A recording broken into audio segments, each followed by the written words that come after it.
So this is the Humax little Freeview box. Now we've got it connected to the B&Q W1210ST projection screen. Projector, not projector screen. I keep saying that. Projector.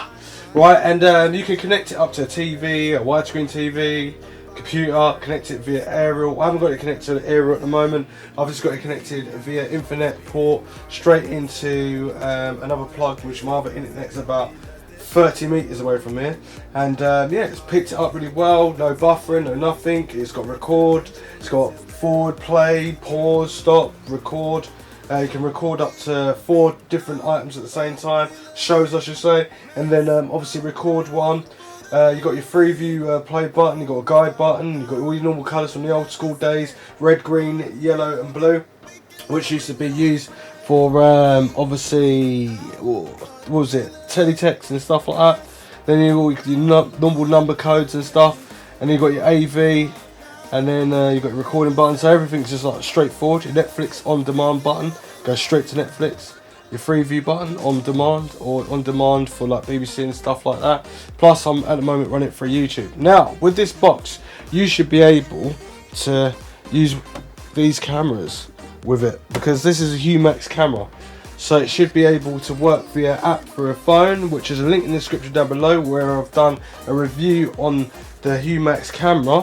But having a Humax camera connected to the actual Freeview box to watch your Freeview, your YouTube, your Netflix and all your stuff, if you got it connected to aerial, plugged into a projector screen or a TV, that is pretty awesome via app. So you can have all this control via remote control and here as well, so you can sit in the same chair, and if you need to go and look at another monitor to find out what's going on, you don't need to. You can look straight on your own TV and see it in high definition.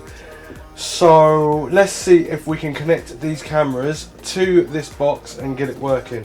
I do have one camera already connected via my phone and also running off the Ycam app, which is to do with Ycam cameras. So the same app, I've got 2 Ycam cameras at the top, and then I've got the Humax camera at the bottom of the app, and then I can play them simultaneously and then record in different areas and different internet. So that's really awesome.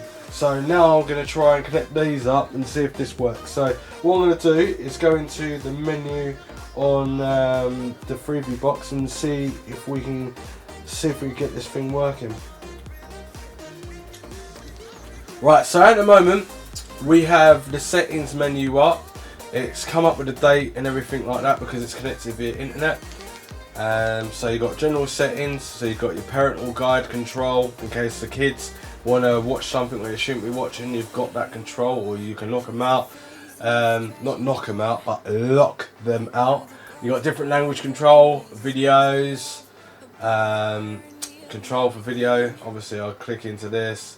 Got screen aspect ratio, probably got 6.9, 4.3, so you can have a little square box if you choose to, but we don't want that. We want the 69 aspect ratio. You've got display format, so however way you want it, so you can have it in auto, pillar box zoom, so I have it in auto at the moment. Resolution is 1080i, but we really want it in 1080p. And hopefully this projection screen can do that, because it's meant to be a full 1920 by 1080 resolution. You've got SD as well.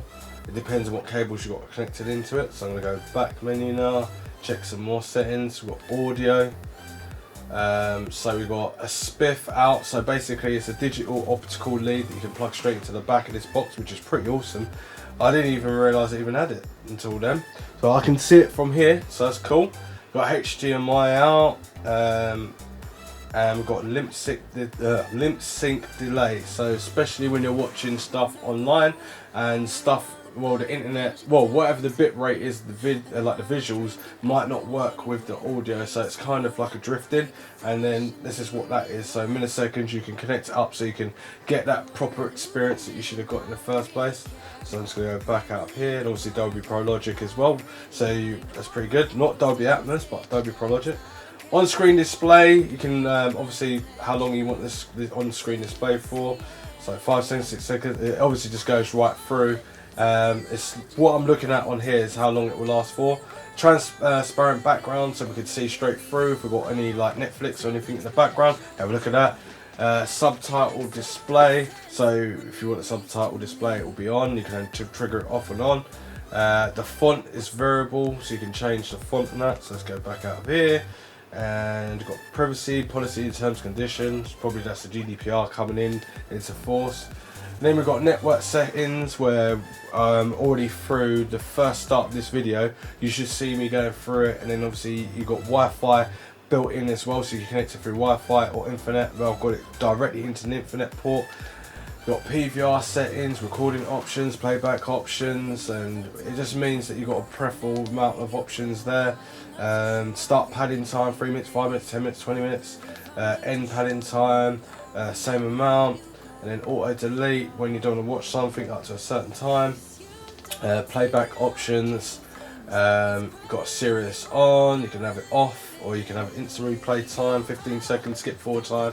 You should already know what that is. It's kind of like Sky, already have that stuff already built in. That's where it's all generated from. You got internal hard drive in there as well. And at the moment you got a total storage, so they give you a 500 gig system, uses with an operation system on there, 28 something gig. User data at the moment is like 200 megabytes, and it's offering 437.6 gigabytes. Then it gives you a nice little pie chart, pretty nice looking, saying 6% used or 94% available, and you can format the storage as well, which is pretty good. Means your hard drive lasts a bit longer with less errors to read and writes.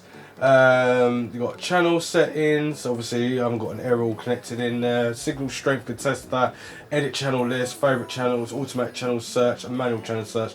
So that gives you the option to do that. Then you've got advanced settings, so you've got server manager, you've got file share, record registration, remote recording, and then you've got system settings, where you've got system information. So if you've got an update, which we had an update before in this video, it will show you how to update it, don't switch it off and all that sort of stuff, and then it'll update it to the newest firmware, and it'll be nice and fast. You've got power timer to power down the device if you're not using it, saves electricity.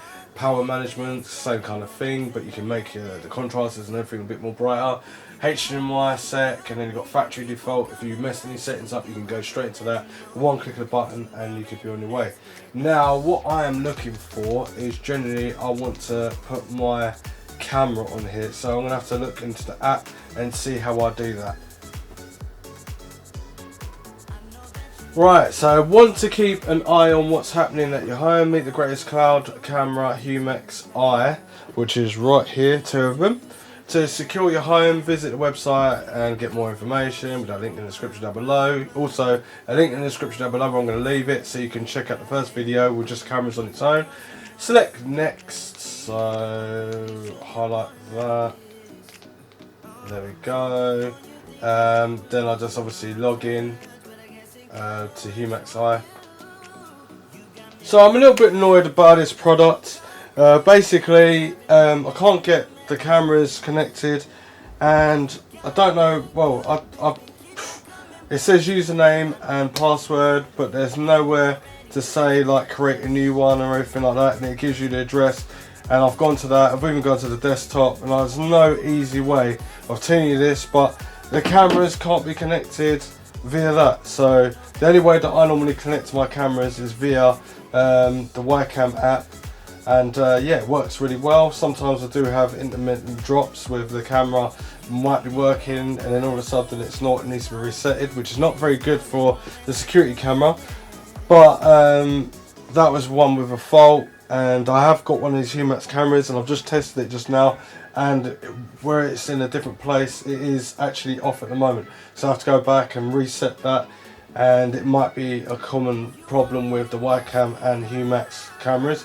But so far the box does work and it looks really nice, and the whole layout is really clean and it gives you a nice user experience. But the fact that I can't just easily have like a button at the bottom where it goes sign up a new account and then we sign up and then it works is just beyond me. So I'm going to leave the review there, and I'm going to leave it with you guys. I'll leave you a link in the description down below if you want to buy the cameras or the actual box. There will be a link in the description down below with the Humax camera as well, and obviously the projection screen if you projector if you're interested in that. And yeah, and I'll see you in the next one. Thanks for watching.